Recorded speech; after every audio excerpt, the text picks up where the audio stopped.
Hey everybody, I'm Greg Soul, and this is Why Am I, a podcast where I talk to interesting people and try and trace a path to where they find themselves today. My guest this go around is Bill Hammack. So you may not recognize his name, but you will never forget this guy's voice because he is the engineering guy. I get it. I didn't do it justice, but I had to give it a try. Forgive me, Bill. So Bill is a multidisciplinary engineer. He's a professor, an author contributor to many books. He's a radio broadcaster, but really you know him from his YouTube channel where he has millions of subscribers and quite honestly even more viewers than that. His excitement and sheer delight with figuring out these new mediums makes it plain to see why he does it, right? Like, not for the money, not for the accolades or the views. It's, I think, just another solution for him to engineer and improve.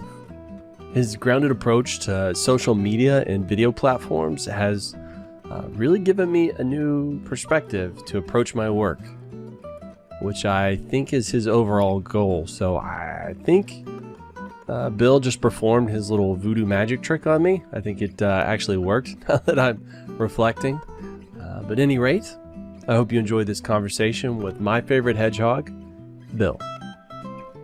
Bill, thank you for joining me on the Why Am I podcast. I'm happy to be here.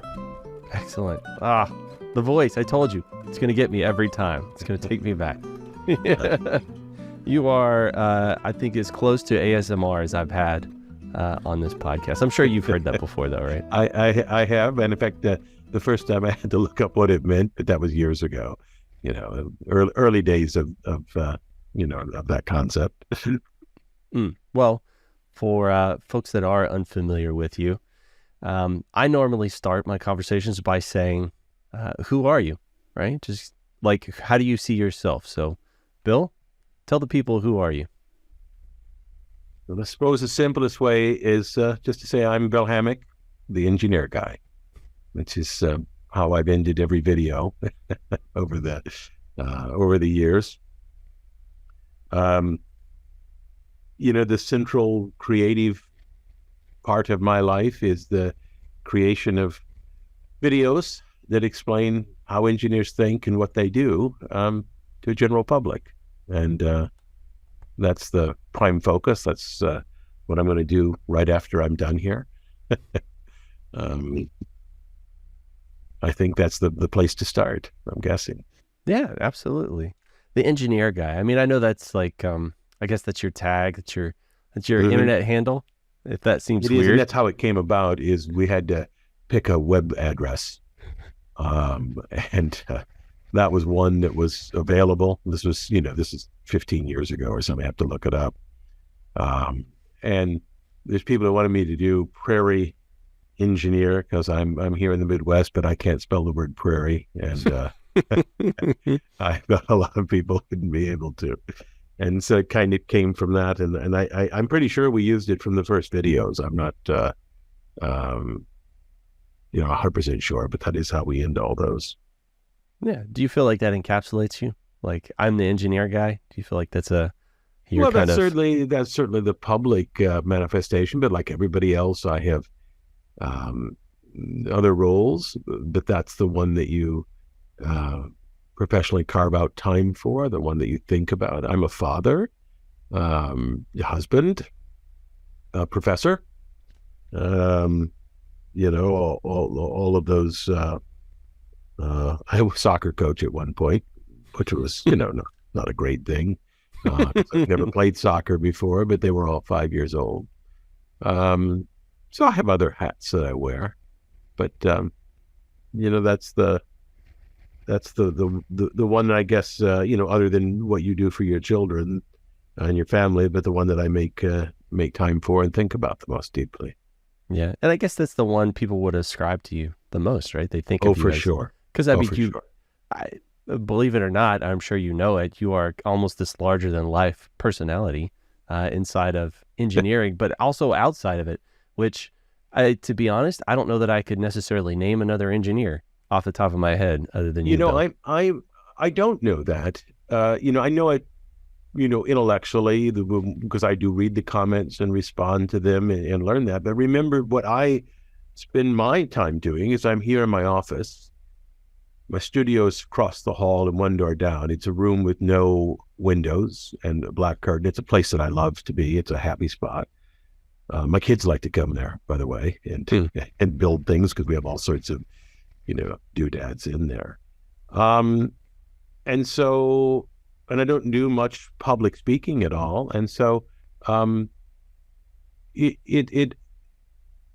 exists kind of in this digital world, if you will. Because my regular audience is not the people in this hallway at all. It's, I get in an Uber and somebody says, oh man, I like your videos, right? And a small amount of recognition in an airport or somewhere else. It happens from time to time. But, not enough to be annoying and not even enough to give me a good table anywhere. The pharmacist recently was a fan, and picking up some antibiotics for one of my children. And so, I'm not out of here too much. So I did do a Zoom recently and Twitch, a live broadcast. We'd release some videos, and it was kind of nice to talk to people. And I've done a few book events. I don't do too many of those, and ran into people. So, there's a level at which I can appreciate what you said, but there's also, it's not very visceral. So it doesn't necessarily feel real then. Yeah. It's still, it's not uncomfortable or anything, but, I suppose if they had invaded my life, it would be. But, from my viewpoint, it's mostly in a dark room without windows and without people around. Did you ever anticipate having such an impact on, the world? To be perfectly honest, like many people have seen your stuff. I didn't. I did what I thought was interesting to myself, not as driven by the outcome of them, not unaware of them, but I sometimes have gotten up, and particularly pre-kids, we had a lot to do. It was Christmas Day. My wife was working that day, would be home at 3. My sister-in-law was coming with her family. I'm cooking dinner, but I'm a time manager. I've got it all worked out. And so snuck into the studio on Christmas morning at 6 a.m. and was really happy. And so it is the actual creative process that does that. And the somewhat surprising part is that we've been doing it long enough that I'm getting, maybe I can play one for you here in just a minute. But I'm getting messages from people that are like, look, I was a 12-year-old. I was a 14-year-old. I was a 13-year-old. Terms of service for YouTube are 13 and up. So, we were not broadcasting to them specifically. But I watched your videos, and now I've graduated from engineering school, and I've been practicing this, and you're doing it. And you've changed, my life. I've gotten a lot of messages. I was at a chemical engineers convention and was amazed at the number of very young people, young faculty, and others that had told me that. But that was not the motivating reason. It's the creating of them that is interesting to me. And I can't tell you why, but I contend this is true of a lot of things. That somehow, if you're doing the thing you should do, it's just visceral.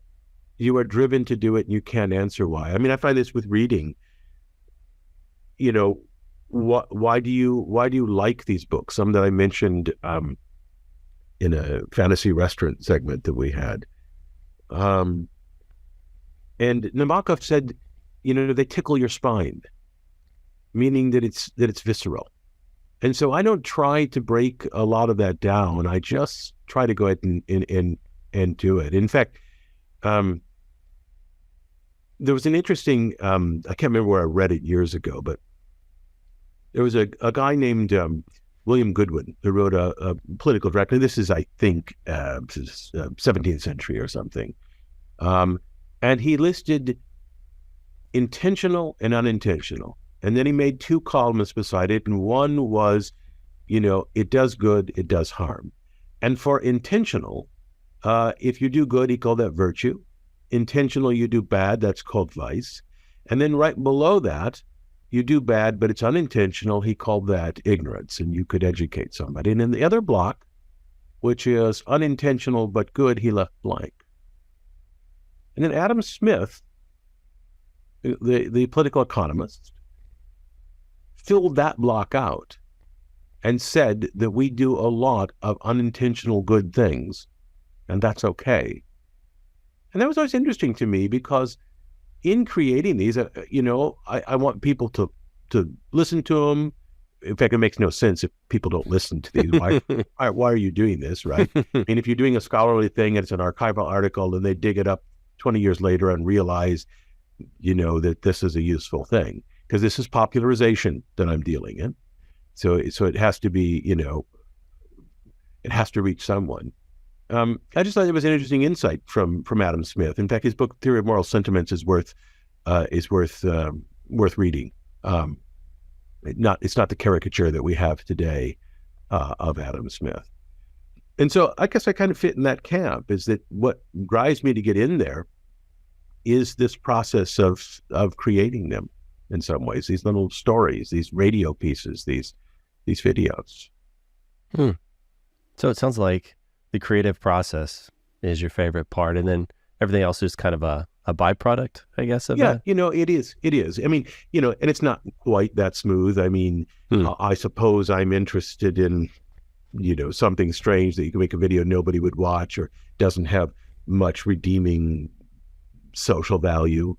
And I guess I would be unlikely to make those. So, it's in there somehow. But let me put it this way.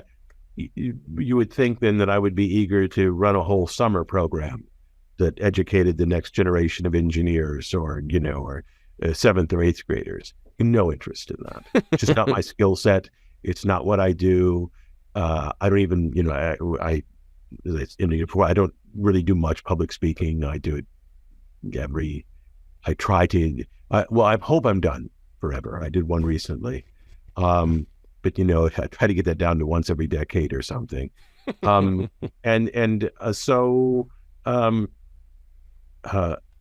would think, oh, he'd be interested in that, but that's not what's driving me. What's driving me is how to create this thing, how to explain something clearly that is maybe somewhat complex and that interests me at some level. Well, if they keep giving you awards, I guess you'll have to keep public speaking. So it's sort of a double-edged sword. That is part of the problem. Right there. If you want to accept these things, then you have to go give a talk for them, and that's we're getting into pounding your own chest or something like that. But indeed, I mean, if you don't want to go give that speech, then decline it. Okay. Yeah. It sounds like you keep giving yourself your own problems. You're getting in your own way. So indeed. But I definitely prefer the since the radio work started in 2000 or something. I can't remember, 2001. It was before 9/11. Certainly I preferred that format. And there's a precedence for this. I mean, Glenn Gould, the pianist, didn't like live performing and really wanted to work in the studio and use the techniques of the studio to do things. Right. So what's your favorite part of the creative process? Because you say that that's the visceral part. Is it coming up with the idea? Maybe is it doing the research? Is it putting it all together, or maybe seeing the final product together? It's just kind of all of it. I know that's not a very awesome. good answer. No, that's perfect. The research is fun, and one though must use a heuristic there, because there are scholars who have researched forever and never written. you gotta stop it at some point. But yes, that blank page. In fact, that's where I am now. I'm not trying to make a mystery out of it. Before I was gone, I set the studio up to shoot things for TikTok. And it's a blank page, right? You get this different aspect ratio, which if you do much video, the aspect ratio is important to you because it's how you think about the frame. It's how you communicate information in it. And what is your approach here for a 30-second video or a 60-second or 90-second? We kind of moved to 12 minutes in some of the YouTube things. That's about the max. And that's just really exciting. So I've been making a list as I was traveling, as I worked in the morning, of what these subjects might be, and how are you going to do it, and what's the tagline, right? Then the part of assembling assets, which is all the pictures that you use, and writing the scripts is very interesting. I mean, not all of these are somewhat, potentially painful, right? And then I do enjoy actually producing them. The editing can get a little tiresome, but I'm usually so motivated at that point to actually see it being developed. There's a number of inner processes here where we do some storyboarding of sorts, but all of it is interesting to me. I can see that. Maybe lots of it is interesting, but this is particularly exciting to you. It's entirely obvious that, the idea of, here's this new thing, I get to figure all this stuff out. Not I have to, but in your voice, it sounds like I get to, right? Like I get to, what an opportunity. To figure out how that works. What an opportunity, right? Yeah. And you probably should be a little more scared. I remember somebody saying, boy, you're brave. And I guess you're out there because, you certainly, I don't get much abuse.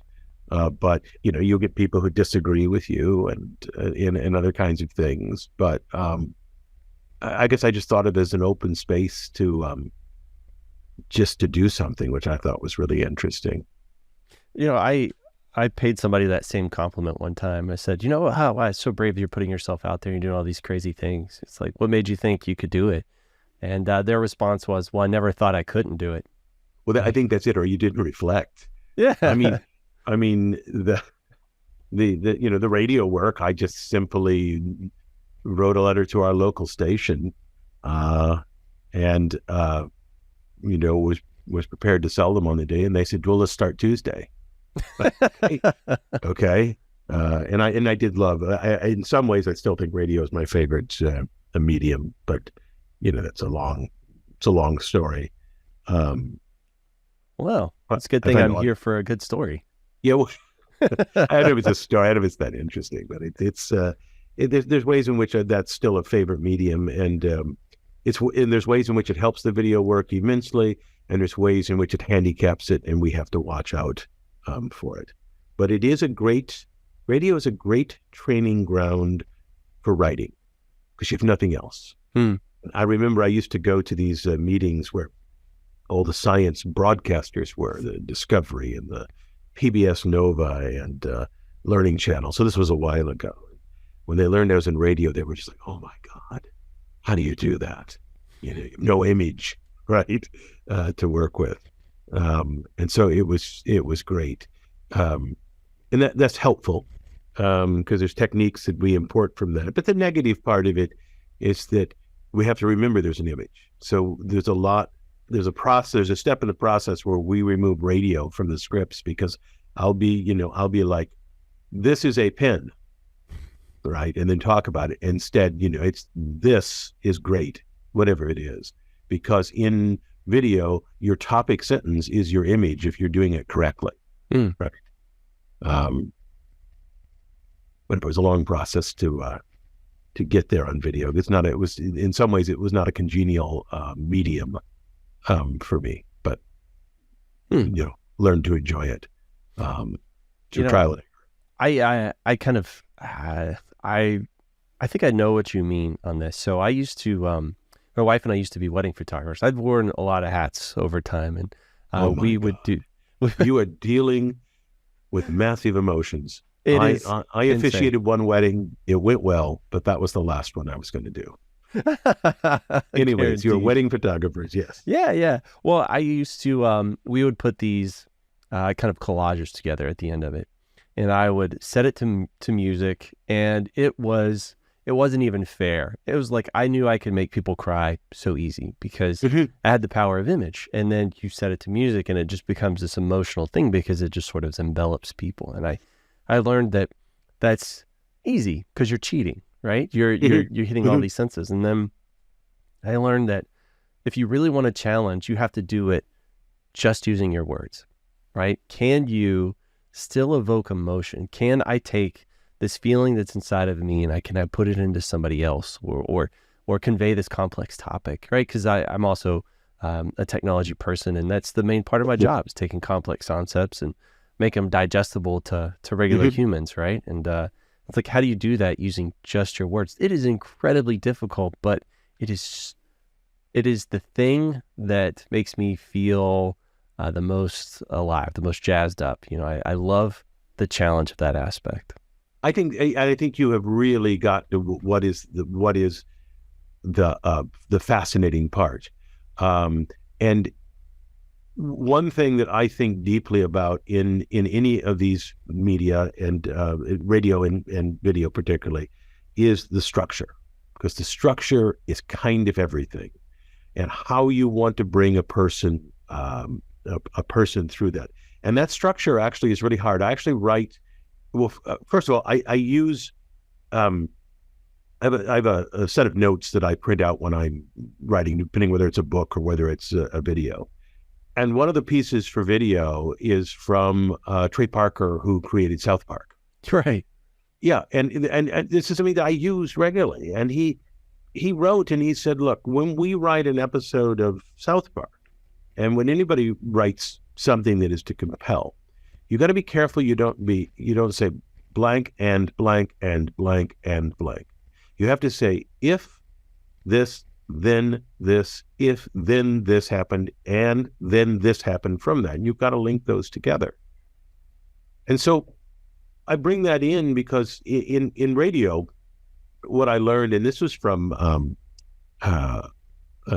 interview, I think Ira Glass, who did This American Life, or does This American Life, did with Terry Gross and her Fresh Air show. And he was talking about David Sedaris, and this was probably the late 90s. And he said, you got to write in these circles. So in other words, you have a thought, you close it in 30 seconds, 45 seconds, something like that. Then you start the next thought, and they link together like a chain. And that's very different than writing a magazine article, where in a magazine article, you have a picture of what you're talking about. There's a headline, there's an inline picture, and the person can also, in addition to take that information in, can scan it. So I remember years ago, I did a piece on the bathtub for radio, and I was talking about how you take a metal surface and you enamel it. And I was talking about how that was a very old process and came from the Mycenaeans, and, making that particular thing of attaching a ceramic to metal interesting. And in a magazine piece, I would have said there's the most fascinating thing, an ancient technique, blah, blah, blah. It's in your house. You don't know where, blah, blah, blah, blah, blah, blah. It's your bathtub, knowing that they had a picture of a bathtub here and there. Whereas in radio, your bathtub is an amazing thing. It has an ancient technique. It's the metal and the ceramic together from the Mycenaeans. The Mycenaeans did this, and you work your way through. And then you're working that structure out. And then you add in this if, then. And I have a paragraph of different kind of, I think these are called conjunctions, whether, wherefore, and so on. And so for actually a video, particularly the longer ones, I actually have a sheet where I've written that structure out. So I can examine that structure before I write the script and be sure that we can present the information such that a mind can remember it. And in fact, I do look for comments, and maybe this is selection bias, where people say, it's a 12-minute video. I can't believe I watched the whole thing and understood it. And I take that as a testament to that I have worked out that structure very, very carefully. And I do find working that structure out to be interesting. In fact, we ran out of time to write it as well as I wanted to end or to edit it, because, they never look like what you think they should look like, right? I'm not hypercritical, but it's always just a little more vivid in your mind and what you're going to do. I had somebody one time tell me, when they start a piece, they were talking about art. They said, I start in one place and I expect it to look like this. And they said that how seldom it actually comes out looking like that on the other end. It always turns into something that they're proud of, that they appreciate, but it's never the exact vision that they had anticipated. Well, there's a wonderful quote. I used this as a heading for one of the books, or what do you call that? In the very beginning, you have a quote in a book, and it's from Samuel Taylor Coleridge, the poet. He was writing in his notebooks, and go Google it. What is this? 17th century, 18th century, and I've never forgot it. He said, never to lose an opportunity of reasoning against the head-dimming, heart-dampening principle of judging a work by its defects, not its beauties. Every work must have the former, we know it a priori, but every work has not the latter, and he therefore who discovers them tells you something that you could not with certainty or even with probability have anticipated. So that certainly helps us when we're being a critic or critical of something. Oh my God, that's terrible. No, look and see. Was there that thing that he described? But the inverse is, I think, as a creator, that helps you, to realize that everything is going to have its defects. You want to remove as many as possible. And we have errors in our videos, but defects even in the structure.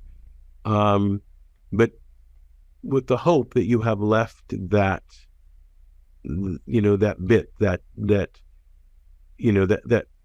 bit that he mentions there, that is something that was not there before, that was not anticipated. And so I find that a really affirming way to think about things. Yeah. It's funny, because there's this thing I've noticed. So if I'm along with somebody else, like a friend or maybe my wife or somebody like that, we're reading a book together and we get to the end of it and we're talking about the parts that impacted us. Very seldom is it the same thing, right?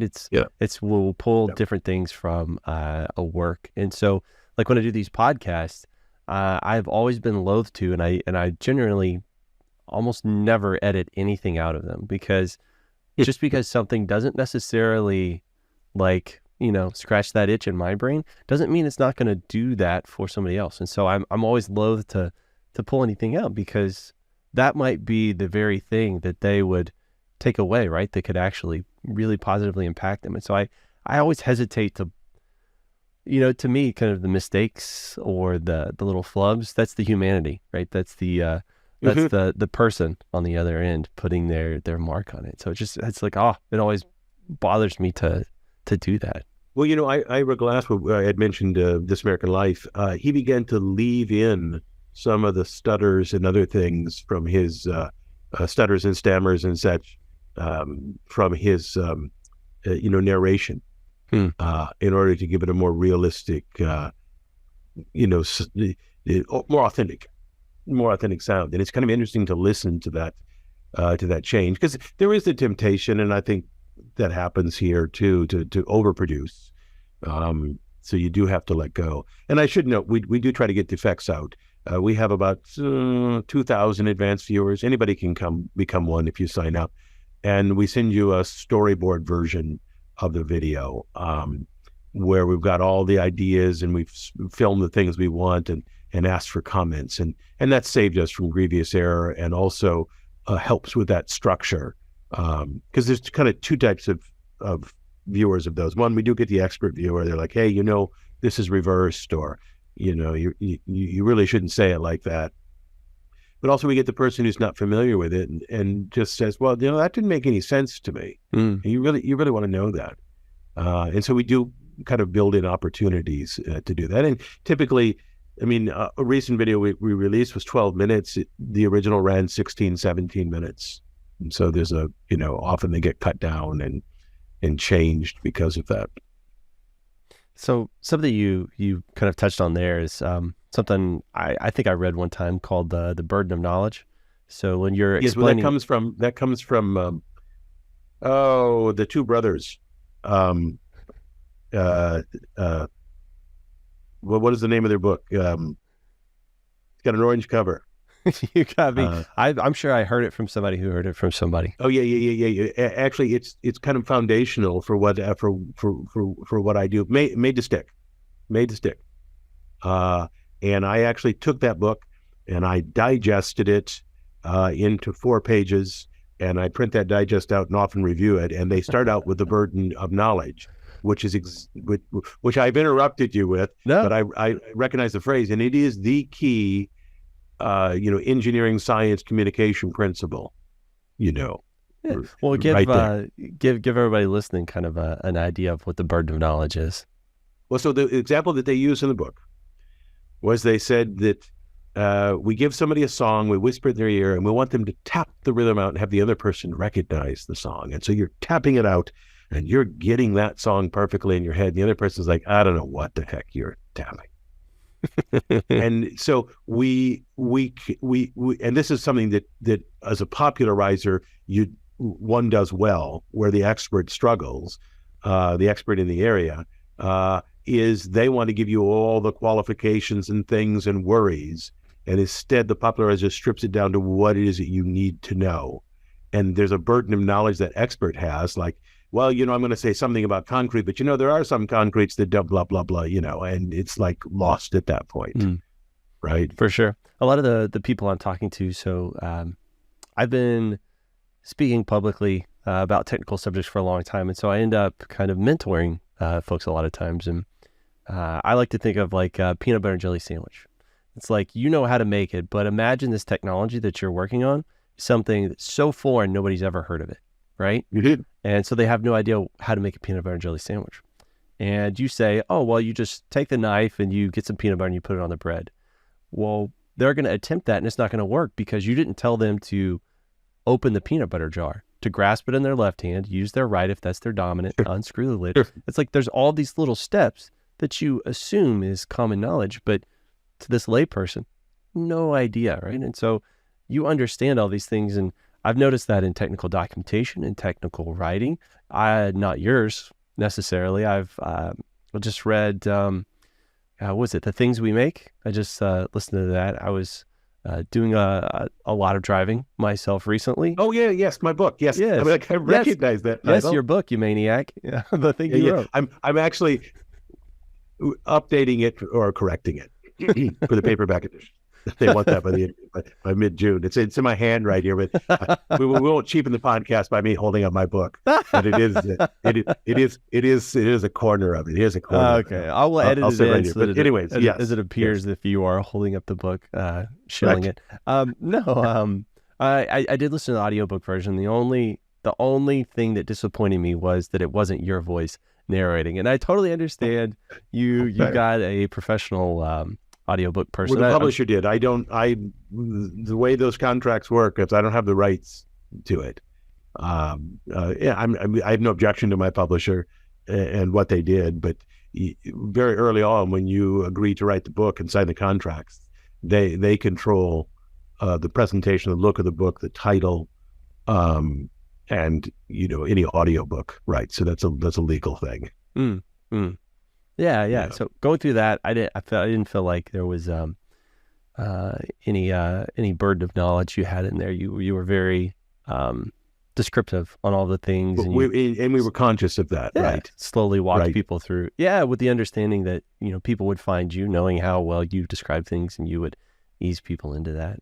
But that's definitely something I've run into in life, and I think it's not just technical aspects, right? There's a lot of communication between humans I see where there's this assumption of knowledge that the other person has. And a lot of times it comes down to their emotional knowledge. Like, I feel this way, so you must know that I feel this way. And there's a lot of confusion there that arises from that. So that's something that's always been, well, not always, but has been conscious in my mind the last decade or so.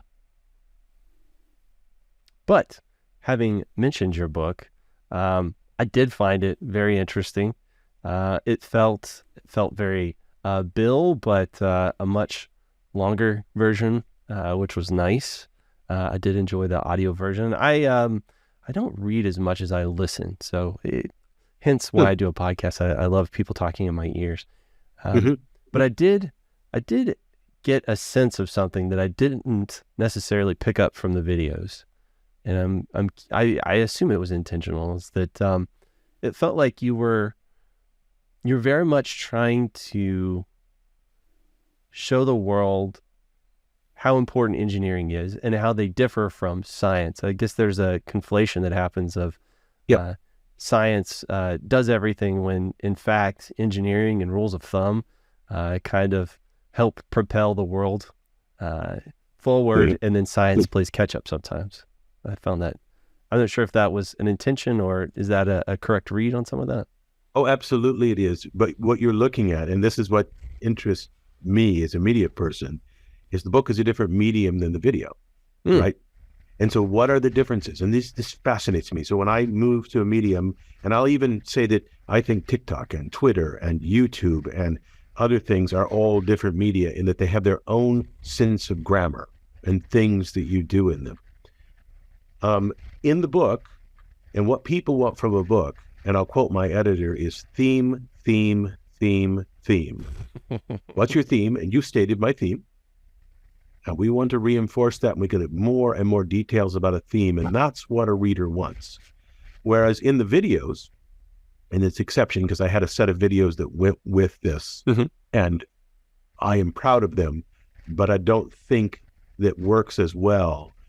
I don't think they work as well as here is an object, here's why it looks like it does, here's the decisions that were made about it, full stop, which is the aluminum can video, if you will.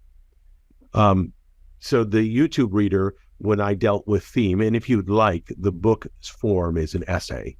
We're going to make an argument, we're going to support it, that's what it is. We don't want to turn people off from the book. It is not an academic book. It is a popularization.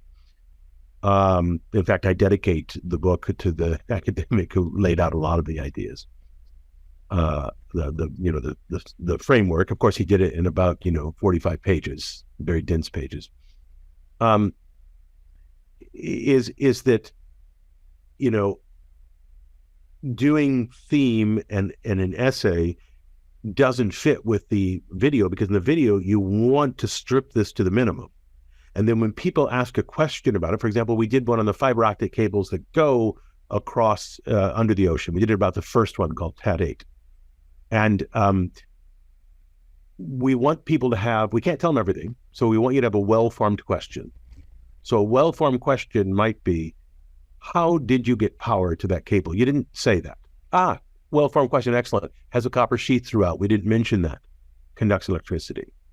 Whereas when you write theme, or essay in a video and in that format, and you strip it back, you leave parts of your support out for your essay. So then people are like, oh my God, you can't say what you said. It's completely wrong, right?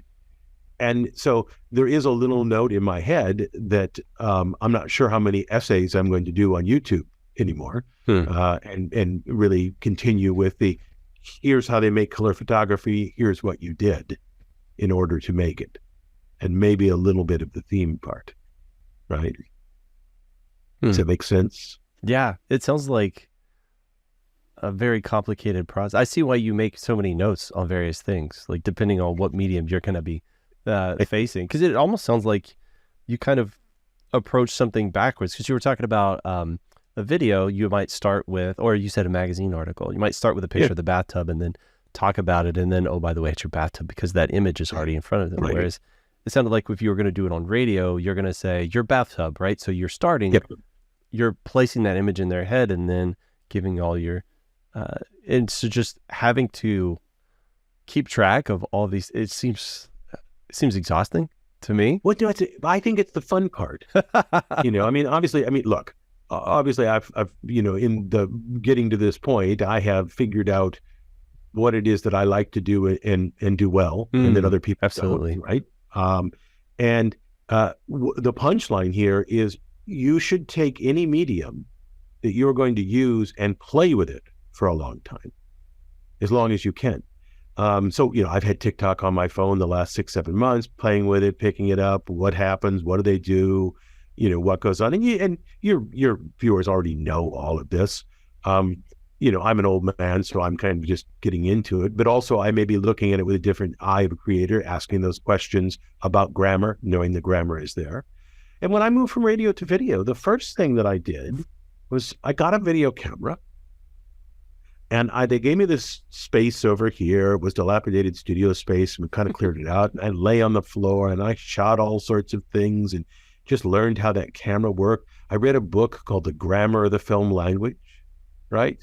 Because one of the things that I think is missing from many YouTube videos is they're not understanding the grammar of the film. You want to cut on meaning. You want to change the image on meaning, not simply to delight an eye. Marvel movies delight the eye, but if you watch what they do with the camera and things, they don't punctuate the information. And so this is why Martin Scorsese says, hey, they're not filmmaking, right? Because he has a different definition of what you can do. But that was stuff that I wanted to put together, either knew I should or figured it out. And so just film stuff in a room, learned how to, what it means to look through the camera. Still today, I struggle with how to visualize what's through the camera. I turn it on and I go look through it, and then try different lenses and things. Then we made a set of videos. It's working with some students. They utterly failed. And then we took the lessons from that and said, no, here's the thing that we missed. Let's go ahead and make, a different type of video. And that's ultimately what succeeded. So an iterative process. Oh, absolutely it is. Yeah. I just realized it seems like you look at, and I'm not sure if you look at the world this way or just like these creative outlets where you're going to be creating content, but it seems like you look at it as a framework and you want to understand that framework. It's knobs, it's various switches and buttons and what they do. And then you kind of build from there. And that is fundamentally different than I have ever looked at, because, part of this process is I have to use all these social medias. And I've always, I don't know, it's always felt a little uncomfortable, like a itchy sweater for me, like trying to keep up with those things. And I've never really looked at them from kind of a technical aspect. Like, this is a framework, and how do I best use the word utilize grammar? this? And I think grammar encapsulates in an even larger way what you're talking about. Because grammar we think about with sentences. If we don't know grammar, we can't speak a language, we can't communicate, we can't make sense, or we do a little bit.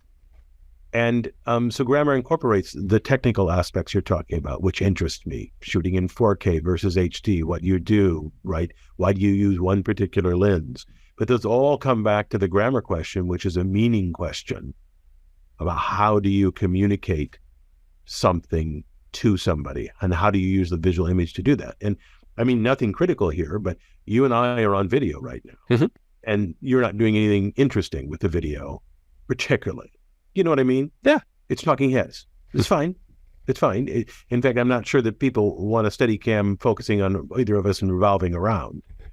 But there's clearly, you're not fully exploiting the video medium.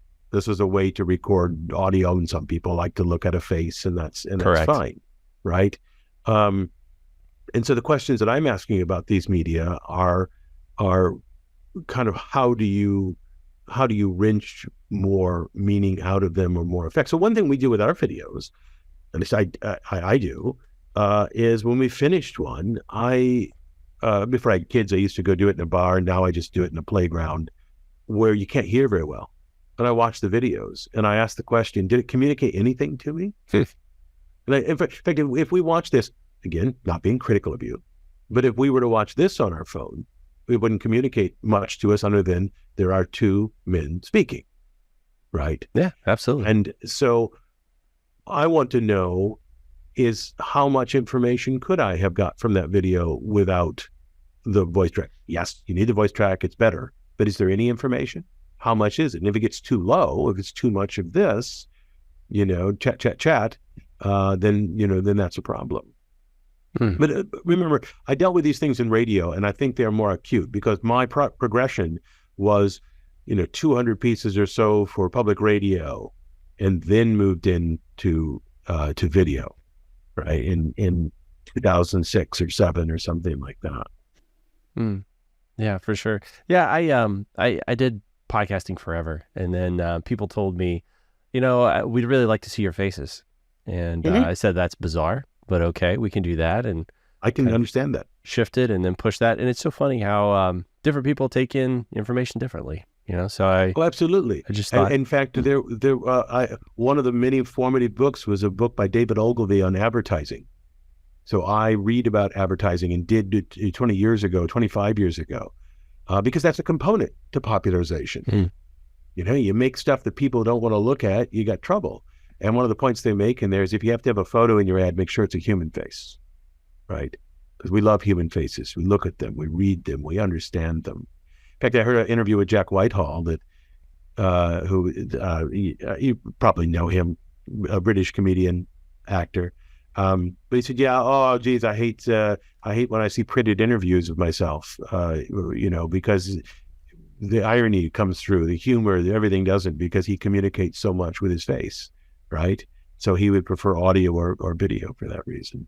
Yeah, for sure. And I am so much, I'm much, well, I don't know about so much. I'm much different in person. Like for me, like when I'm actually having a conversation with a person, I don't know. I tend to be, I'm doing a lot of, you probably can't tell, but I move my hands a lot. I gesticulate a lot, but you know, it doesn't necessarily come across on camera. And so I feel like I can, maybe I pop better in person, less on video.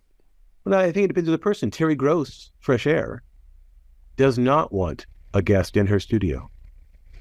Wants just the microphone, which is interesting to me. And I think that's partly because she doesn't want anything communicated that is not audio, right? You know, I'm guessing, but I just find these kind of differences fascinating. For me, it's definitely easier for me to connect with a person, and that's one of my favorite things about doing this is to make a human connection with another person that's different from me. And oftentimes, if somebody is extremely different from me, different viewpoint, different world perspective, those tend to be my favorite because somebody told me one time, and I know this isn't 100% analogous, but they said if you're the smartest person in the room, you don't have anything to learn.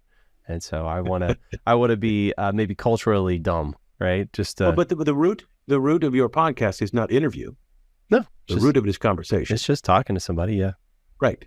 And those are two. Again, we're getting my grammatical differences. Because I've been an interviewer for public radio and done what they want for that format. These are two fundamentally different things in their approach and what it is that they do. I mean, they overlap some, obviously. Yeah, I've listened to a lot of podcasts over the years, and I have listened to some interview ones, and some are fun. There was, there's a guy that does Bullseye. I can't remember what it is, but he did a short podcast series called The Turnaround, and it's where he interviewed interviewers. So he would interview people that are famous interviewers. So I think Ira Glass was on there, and just talking to them about talking to people, which I found fascinating. But I usually kind of shy away from that a little bit more and more to conversations because I found I like it when somebody shares a piece of themselves and then the other person will connect with that and build on it. You know, it kind of feels more like a collaborative story, I guess, in that respect. I've always liked that. Well, people tune in to your, I mean, of course, I've got my hat on. I've got my media, right? People tune in because they want to hear you, because they like your personality and they like your interaction, and they hope they're going to like your guests. And if both works, then it's particularly powerful. Yeah. But, that's part of the dynamic that goes on here, that reminds me of something I heard somebody say one time. It's this guy named Merlin Mann. Yeah, he's been podcasting a long time. And he says, people find you for your content, right? Like you've got a specific guest on that they love Bill. And obviously everybody loves Bill. So everybody's going to tune in to listen. But they say they find you for your content, but they stay because of you, because of your personality. They like. Well, I think he's absolutely right. Yeah. Absolutely right. I think I found that to be pretty true most of the time. Yeah. Yeah, that's true. So what do you like doing the best, do you think? You've done radio, books, video. I mean, is there another medium for you to conquer? I think, are you gonna do musicals next? No. Well, no, because I can't sing and have no musical knowledge. That hasn't stopped a lot of people. I don't know if you listen to music. Yes. I guess as I look here, I mean, look, there's no doubt I'm at the tail end, at the end of the career, or the last phase of it, or whatever it is. And I'm very happy on YouTube. I mean, I'm talking tomorrow to one of the big broadcasters about an engineering show they're doing, and I don't know if there'll be something for me or not for me, but I think that day and age has passed, because of course my inspirations early on were the Carl Sagans and James Burks and others, but that whole media world has just fragmented into these bits and pieces. And so I really like the YouTube and the video aspect of it. Will stay there. I'm always tempted to write a book. I like books. I've written a number of them. I like the process of it. But I think I'm going to put that off for a bit. Let's not tell my publisher this. And continue to focus on the videos, and do that, because I find that's the interesting and probably the largest payoff in terms of the time and the things I could do. As I've said now several times, if you're a popularizer and no one watches you, you're not a popularizer, right? So I have for a very long time always had my mind on the audience when I'm creating, right? I've never heard that term, popularizer. I've heard influencer. Do you not want to consider yourself it's an old term. It's an old term. It's what Carl Sagan and others did, is you take expert knowledge and you create it so it's accessible to other people. And it has its own principles and approaches, and you kind of know exactly the pushback you're going to get from the experts in the field, right? But it is a particular skill, and I guess that's how I would picture myself in the most general case in all of these things. Maybe it's an outdated term. Maybe I should look into. Well, I mean, everybody wants to be an influencer these days, so I guess I know what that term means, but I guess it doesn't have a grammatical aspect to its content creation, right? Whereas popularizer does. Here's an activity I'm going to do. I'm going to take a subject, I'm going to simplify it, I'm going to explain it to you, and I'm going to simplify it in the correct way, blah, blah, blah, blah, blah, all the things I do. Whereas influencer doesn't have that grammatical aspect. You could influence by, saying fairly random things, right? I mean, I've watched Twitch, and I've watched other people, right? I know what goes on there, and I have a Twitch channel that I broadcast things live occasionally, right? Not very often. They're not very interesting. Right. So, have you actually started TikTok yet, or are you still in the No, early I have stages? a TikTok channel. I think it's Engineer Guy Video, but I haven't posted anything. And I spent a couple of days turning the camera and getting everything set up for that. We shoot in 4K, and I spent some time playing with that 4K frame, because with our final output is HD, so that means we can take a quarter of the frame and pop to it and pop back, and just simply playing with it and asking, and because of the way our cameras are held and the style they are, the machine shop had to make a bracket for me to get it exactly how I want it. So I have access to a professional machine shop because of where I am. They help us greatly in our videos. And I spent some time with the editor. We use Adobe Premiere, playing with editing them and some tests, and then moving now on to content. And that starts later today. I still have to back up some from the last video. And, so I've been on paper the last week, outlining these things and thinking about them. Yeah, it feels like such an amazing challenge to move to TikTok, because I don't know if you've ever watched any teenagers make their way through TikTok, but it is blazingly fast. Like, I don't know how any human can register that fast. It is. And it's not the only medium I want. I want the YouTube. I want the more detailed ones, but I'm interested in this challenge also. And what is it that you want to achieve and do on there, but this is what we're getting back to. I mean, I'm boring your readers. Is what is the grammar of that? And the grammar, is reflected in the use and what they do with it. But yes, I have watched people use it. I've watched them with a professional eye. What they're doing. I've watched them with just more confusion, like because I guess it's more just you've got 500 milliseconds to capture attention, otherwise it's on to the next thing. And what's that initial image going to be that's really going to just grab a hold of them really quick? Well, in my way of thinking, that is the key. Is that first image that you're going to have. That has to be, right? Yeah, it has to be. And where's it going to go? And I have to say, I do not like the ones where they show you an initial thing and then they take 15 minutes to get to the balloon popping and surprising somebody. I think ultimately you just annoy people, but we'll see. Maybe it will flop, maybe it will not flop. But part of the point of this digital revolution is the cost to flop is now only a opportunity cost, right? Yeah, because you're old enough just to remember the pre-media days when you didn't have the means of production. You probably always have had some means of production, but you didn't have means of distribution, and you needed both of those.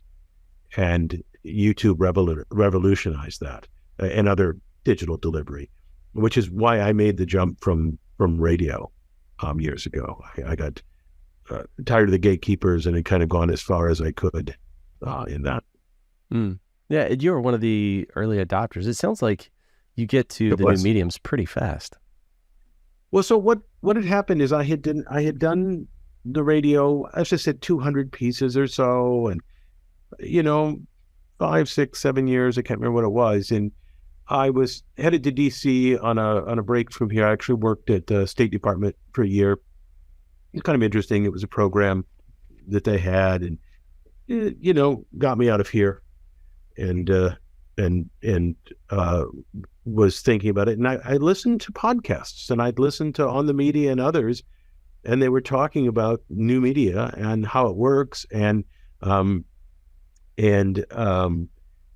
what you can do with it. So this was the very early days, and that just really resonated with me because I had been dealing with gatekeepers. No, you can't do this. No, we won't broadcast this. Yes, we will.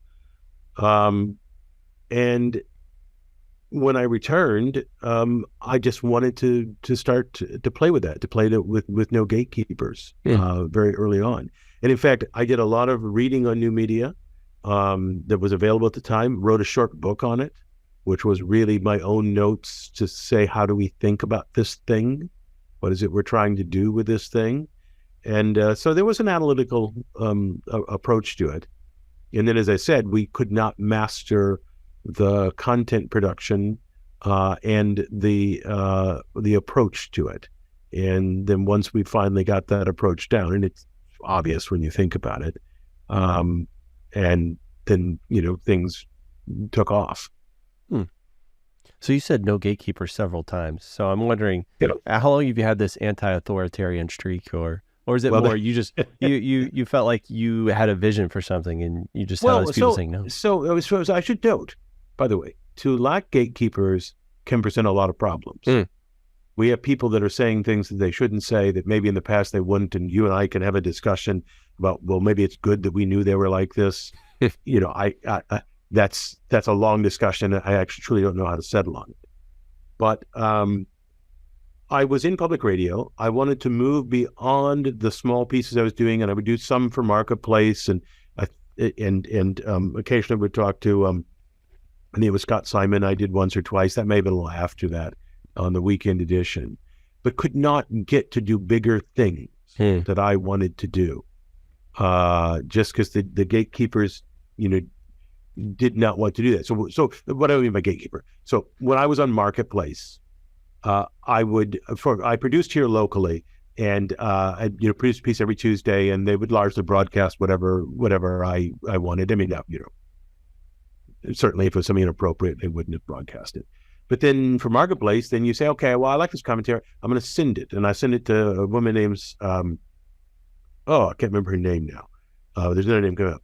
And I was saying she was my contact and my editor there. And she said, well, I'll check with Celeste. Never met Celeste, but Celeste is a senior producer on Marketplace. Nope. Celeste says, no, it's not appropriate time for this. It's not an interesting angle on it. Nothing.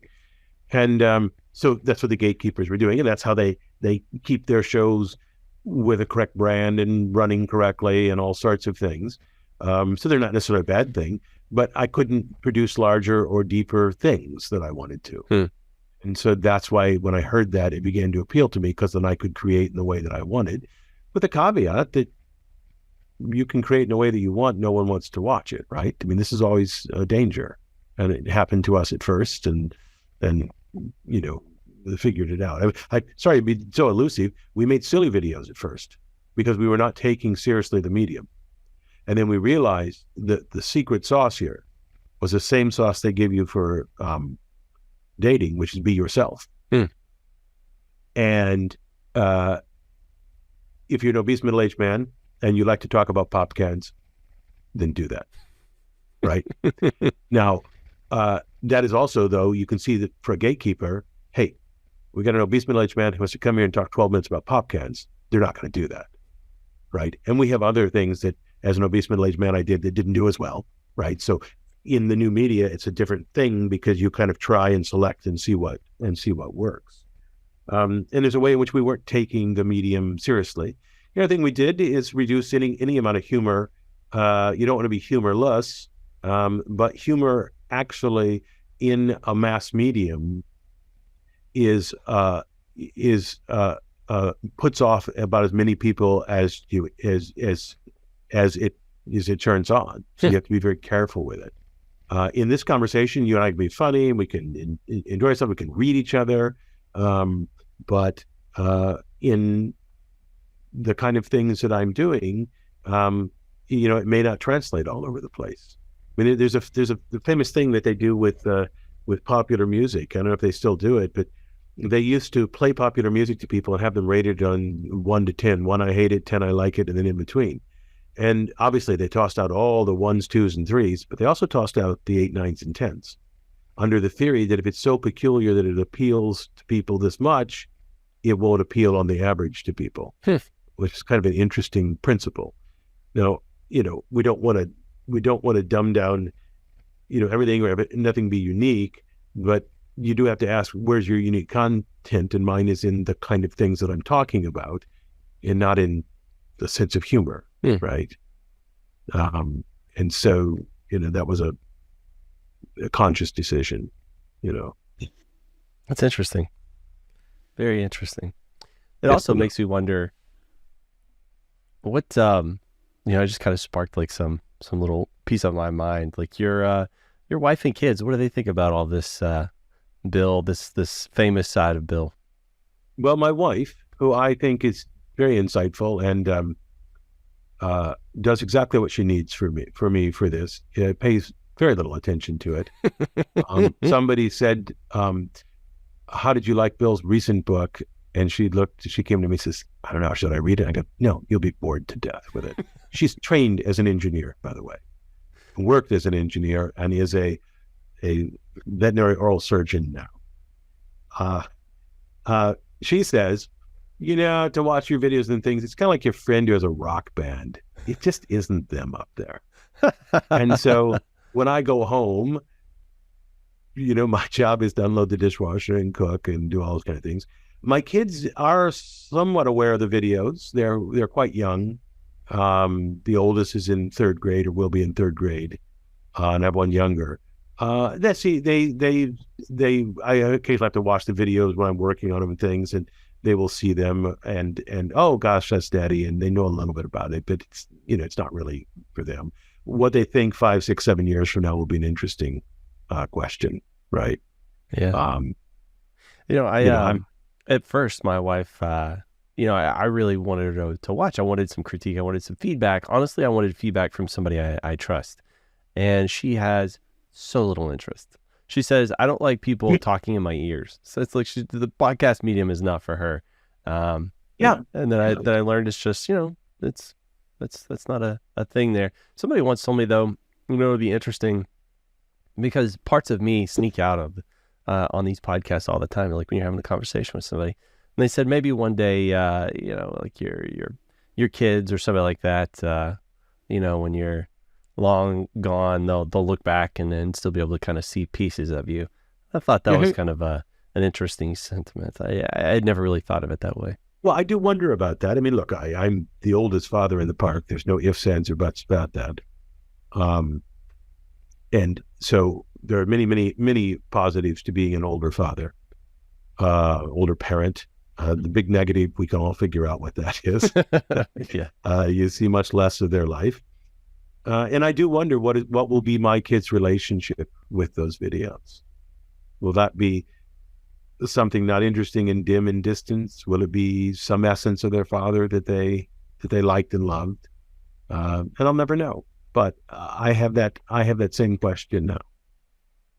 I have the feeling it'll be, I think that aluminum can video, I saw somebody say in the comments, every time this comes up, because YouTube recommends it to me like every couple of years, I watch it and thoroughly enjoy it. And I think that will probably be true. And I think you're gonna live on in these videos for a really long time. And they'll probably say, yeah, there's my dad.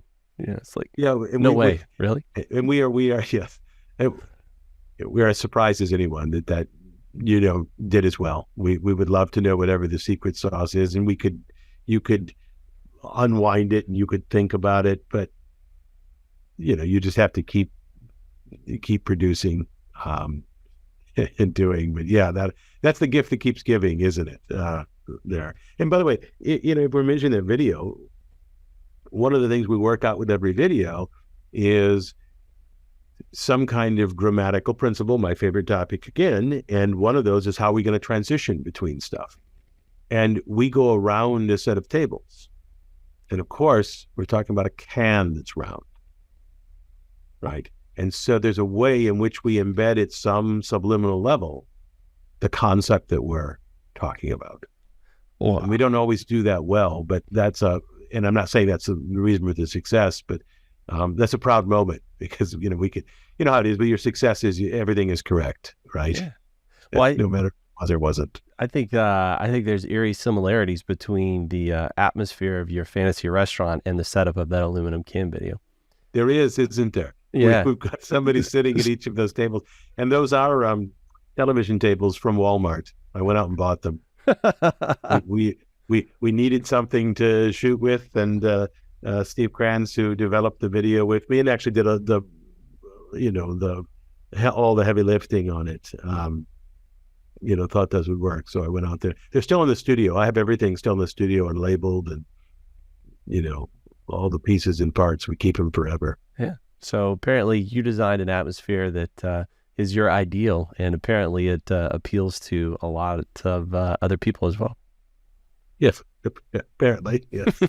Or the YouTube algorithm, at least. Hey, one and the same. It's the same right? thing. Yeah.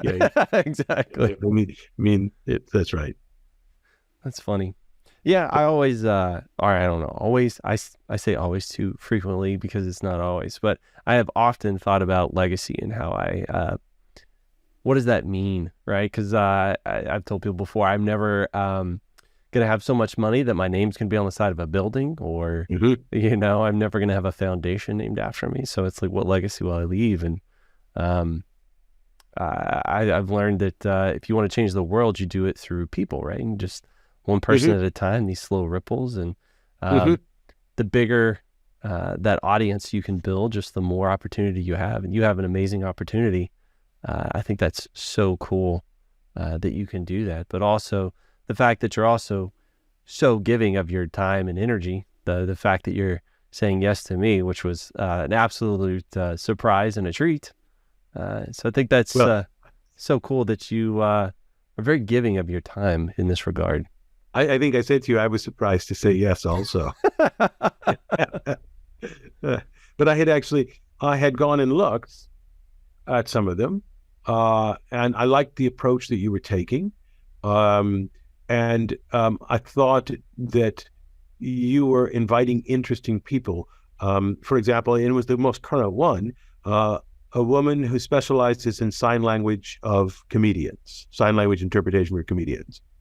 That's an interesting topic. That's an interesting subject. Never thought about that at all, right? Yeah. And so there was something that appealed to me about the approach that you were taking in those. And so I said, well, yeah, I'll say yes to that. Yeah.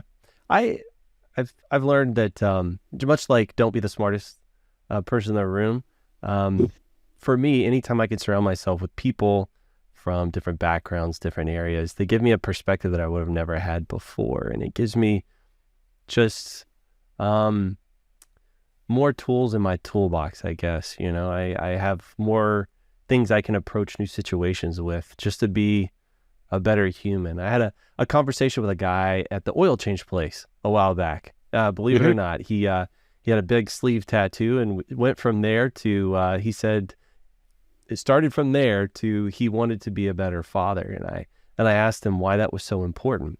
And then he was like, well, ultimately I want to be a better man. And what's the definition of a man? And, through that conversation, I came to the realization that, at the very top, above all these labels we apply to ourselves, is human, right? So if you could be a better human, that makes you a better man if you want it to be, or woman, or father, or partner, or friend, And so I've learned that the most important thing for me is to try and be a better human.